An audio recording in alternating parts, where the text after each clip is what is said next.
Chapter 16, The Fiendish Awakening. All events thus far have led up to one place, the depths of the Palace of Zarkon. Will Ryu be able to discover the path inside? I would certainly hope so. It would have to come all this way just to be blocked by a locked door. That's right, people, not here, and welcome back to Ninja Gaiden. In the last one, I had a lot of trouble dealing with fire enemies because, of course, I did. And here we are, getting assaulted by bats.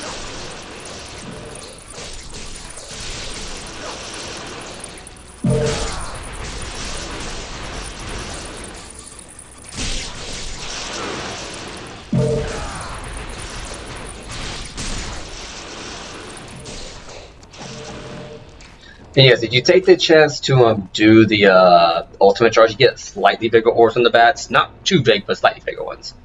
What's he holding? After the Goran Underground in San's diary.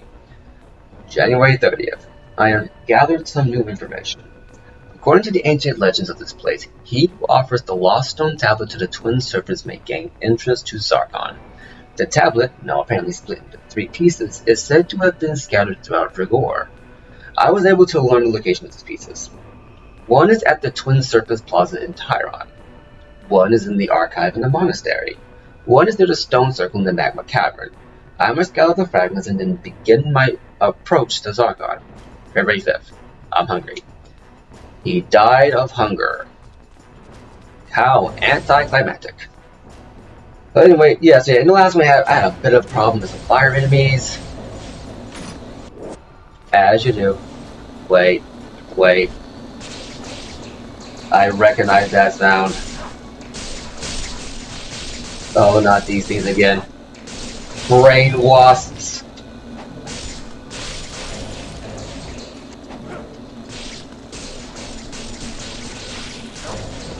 Screw this noise. Meet the bug zapper. How did you survive?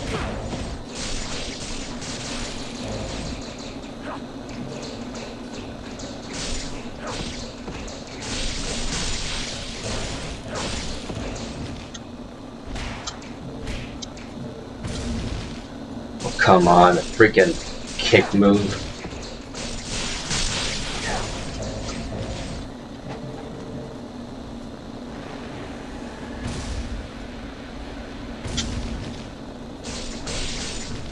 I had it charged, didn't.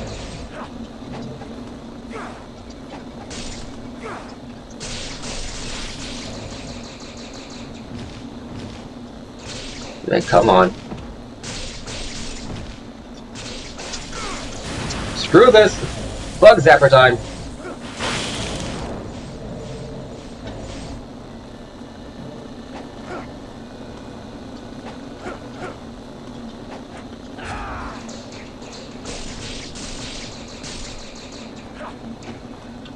Yeah, they come for a good minute, so yeah, get ready to park yourself here. Thank goodness these enemies don't return. I'm glad this was a one-time deal for them, because man, oh man.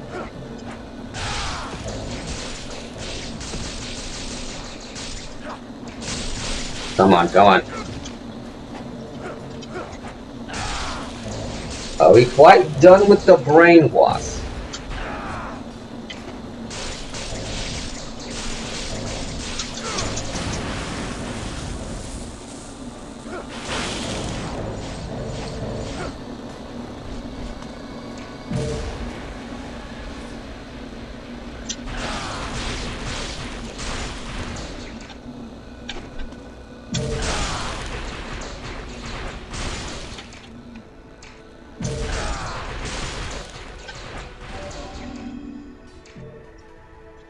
Alright, then we kill all of them. And yes, as you can tell from that chest rising up, you can get up this chamber and not fight them if you so choose, but you will miss out on a treasure.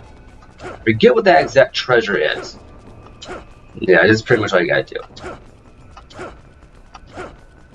I have to wonder how physics works on this, because I feel like physics would disagree with this. Ooh, a June the Demon Seal. So we can use this to upgrade another one of our Nimpo spells. Then I have one of these lying around, didn't know that. Demon Seal. What am I using on? Can't use that. The Inferno, because I don't use the Ice Storm very much, because the thing about the Ice Storm is it doesn't do what you would expect an Ice move does. That's the thing about Ninja Gaiden, right? I'm going down here and say because I just don't want to deal with that again. You know, I probably won't do it if I die. The thing about that is I don't feel like the Ice. Here's the thing. I have upgraded all the moves beforehand, right? And I've used them all a couple of times. And okay, I stopped holding forward on that. That's on me. And aside from the flame wheel, none of the moves do what you... Oh, come on. None of the moves do what you think they would do. Like, you expect the fireball to set them on fire and do damage like that. It doesn't happen. You expect the thunder move to electrocute them and damage like that. Doesn't happen. You would expect the ice move... Door's been unlocked. You would expect the ice move to freeze your enemies. Doesn't happen. Oh, we're back here again. I thought I was done with you guys beforehand. Get out. They pull me back in. Okay, come on now. Yeah, I'm so glad these guys don't come back in the sequel. I am so glad. They are by far one of the most annoying enemies here, and unless I have just bad timing, I feel like the enemies here always get me as I'm charging up my super move. Maybe it's not bad timing. I don't know. Could be bad timing, but yeah. The special moves you really don't.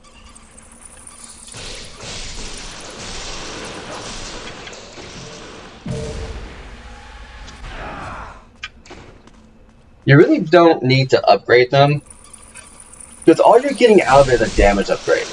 It doesn't give any elemental abilities, it doesn't do any of that, it is just a damage upgrade. And I can safely say, they do enough damage without it.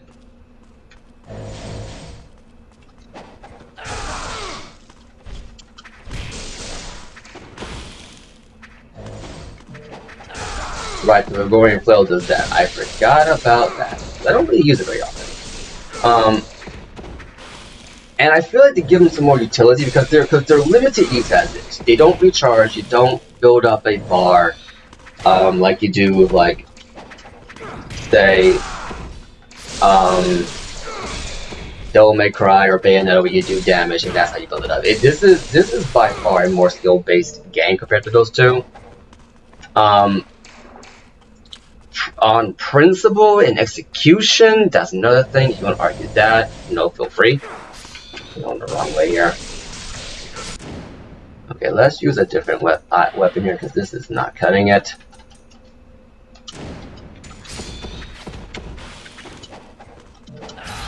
But as a result of that, I feel like it would help. You know, it would help you out, like if you can't recharge your special moves by doing damage as you would expect in a traditional hack and slash or something. Because like you expect, like this kind of like mechanic you see in games like God of War, a more simplistic action adventure title. This is where you see something like that more often. But if you're going to have, I brought one scarab, so let's go ahead. Not this minute. Go ahead and max up Katetsu. And then we'll use the rest of this to buy 2 of these. Works for me.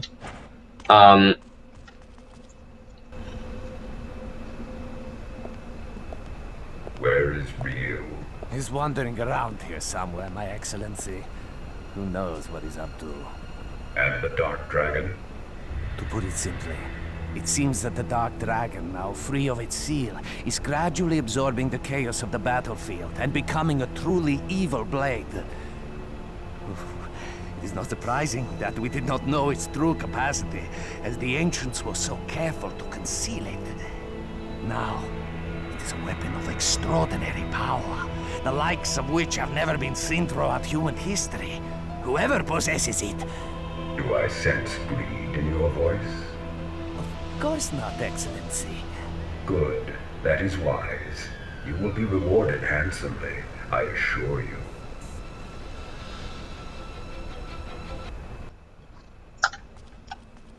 Ominous. So yeah, I would like if it's I would like to see a little bit of a bone throw here, and they did eventually do it in 3, where the magic meter is no longer this like system that's based around what's the word I'm looking for here? It's no longer the system that's based around how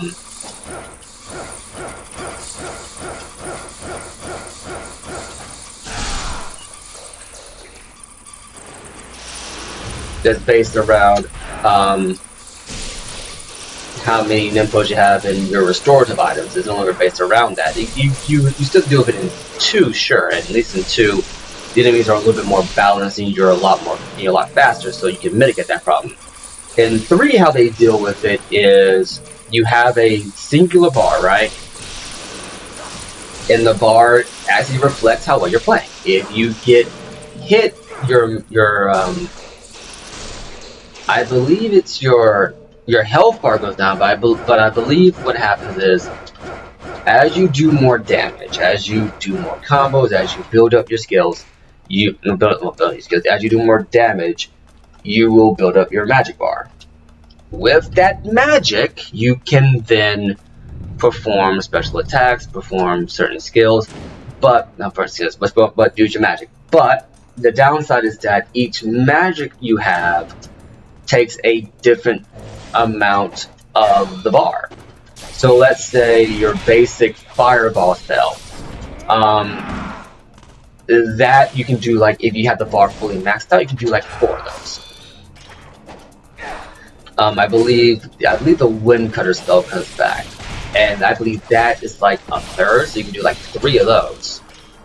The void. Not the void. Yeah, wait. There's a move in the second game called the Art of Piercing Void. And I think it replaces the ice move. So I think even they realized, yeah, the ice move is kind of crap. And that one you can do twice. It can do half. Then you have an ultimate move that effectively restores your entire health bar. If you played like a scrub and lost your entire health bar, you can use it and it will replenish your entire health bar. It's an area of effect move and it will replenish your entire health bar. That is in Razor's Edge. So there's that.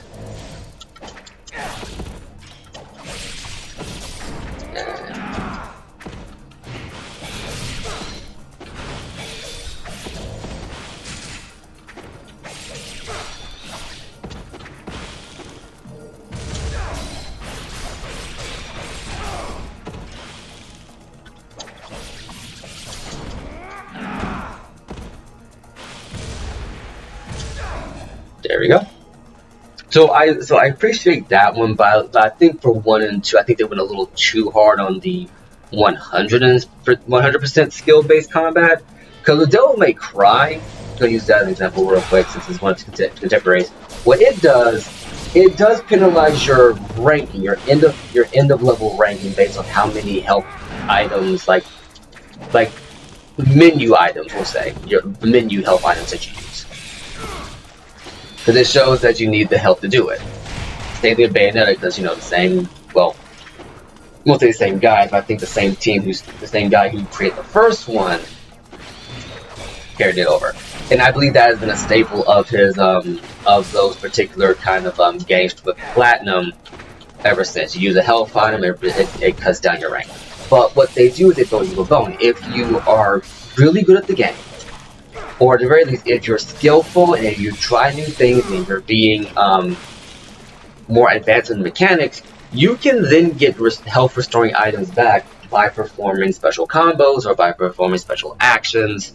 Like No May Cry 4, I believe if you're Nero, I believe his mid story boss fight, like essentially his rival fight, if you are careful, well, not careful, but if you are, if you're at the very least doing semi-advanced techniques, not Reach trying to deal with anything. Oh, Oh my god. Your stomach's exposed. There you go. Yeah, you're doing that, and yes, you can fall down into that while doing that move. I have had it happen a couple of times. It's pretty hilarious when it happens. But if you're careful about it, you can do a specific hit where you can knock back your enemy's attacks at them, and what that will do is it will. I think there's a save point down here. Yes, there is. It will have the enemy drop a health orb, which will then help you out if you're struggling. But that same move, if you're really, really good about it, what you can do with that move is you can throw it back at him and do extra damage. That's something I wouldn't mind seeing Ninja Gaiden do, but I feel like the mechanics aren't there because in those instances, you're given certain character abilities that allow you to do so. So I'm not certain how well they would be able to implement that. But yeah, at the very least, with the first one, like I said, I give the first game of a series or of a transitional period of a series a pass. So they're trying to find their footing. And I'm able to get more behind Ninja Gaiden because, well, yeah, I bitch and moan and whatnot. Ooh, I'm cussing. Sorry about that. I complain a bit about. I complain about a lot of mechanics, but I do genuinely enjoy this game. I'm just pointing out like what it does right and what it does wrong, and where you can see certain aspects of the game come from, and where the series kind of starts and where it goes from there. That thing, and if you have the match collection, this is definitely a game where ho these guys. Oh dear, these guys. Okay. Speaking of enemies,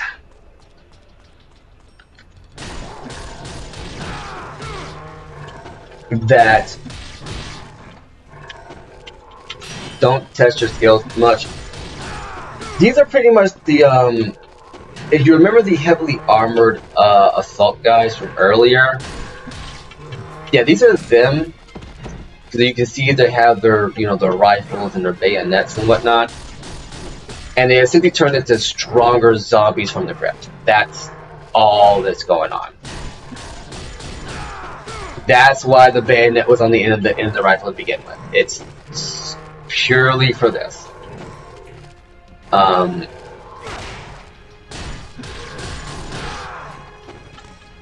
Damage sponge enemies, essentially. Yeah, not my favorite because unlike the other enemies, they don't stun very well.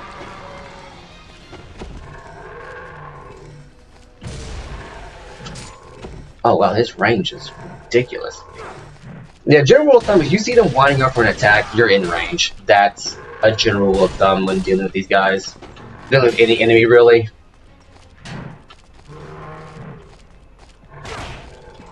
Because their range is deceptively long.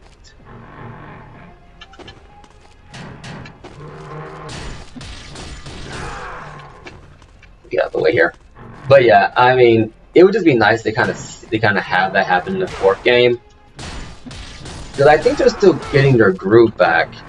I think they're still getting their groove back. It's that the Itagaki left between Ninja Gaiden 2 and Dead or Alive 4.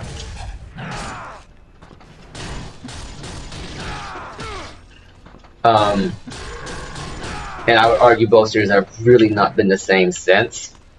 And they're trying to find their footing again, I feel like. And I'm hoping they do well with both games here. Because whatever you think about them, they are very much like a staple of gaming, and I would like to see them kind of continue. Or they need to take a break, at least take like a small break or something.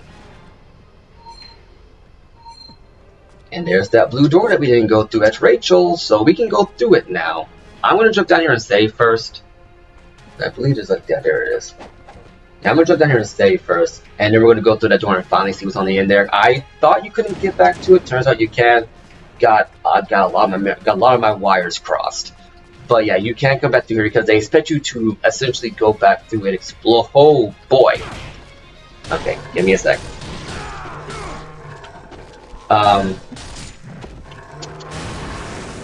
These guys don't drop dead like that. You just kind of have to.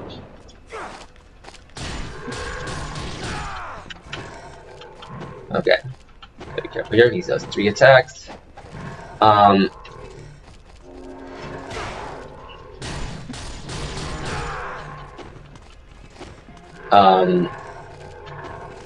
But yeah, I mean, I wouldn't mind seeing that. I wouldn't mind seeing this particular like style of like magic meter come back because I think it works. I mean, with Devil May Cry, you know, they had the double trigger gauge, and with Bayonetta they had the magic gauge, which is pretty much your special move torture attack thing.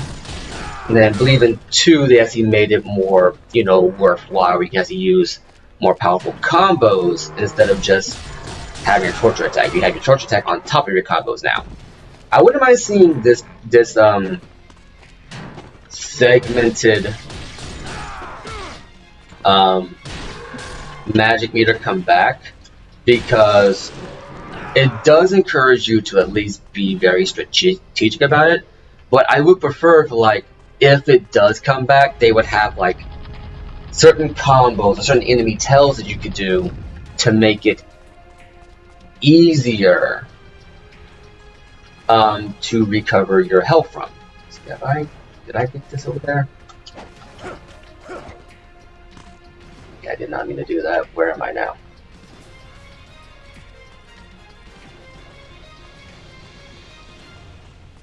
Yeah, go back this way. Okay, just gotta go back this way. I'm not gonna fight those enemies again because they have respawned.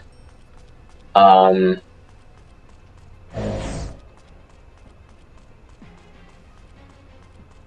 I probably just heard to respawn. Yeah, we're not gonna deal with you guys right now. Deuces!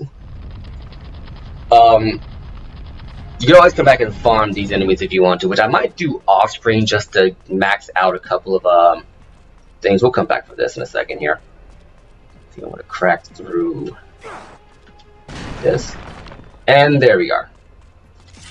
Alright, that's where that thing was. Smoke bomb.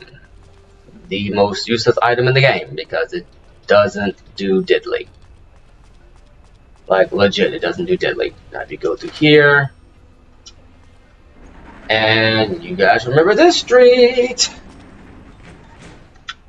Yeah, so that door that was locked, we unlocked it. Let me go ahead and kill these guys. I'm going to call the park after this. But yeah, I wouldn't mind at least if they did bring back the segmented magic bar. I would like them to do like more skill-based stuff, where it's like, well, maybe not so much skill-based stuff, but it's like if you see a specific kind of enemy and you know you feel finished off of a specific move, it will always drop a certain orb or a certain health pickup and whatnot, and just to alleviate some of the hassle. At any rate, we're going to call it a part here for today. I've been Anansi, you've been awesome. In the next one, we're going to continue on through Vigor and use this tablet in the center of the city that we saw so long ago. Deuces!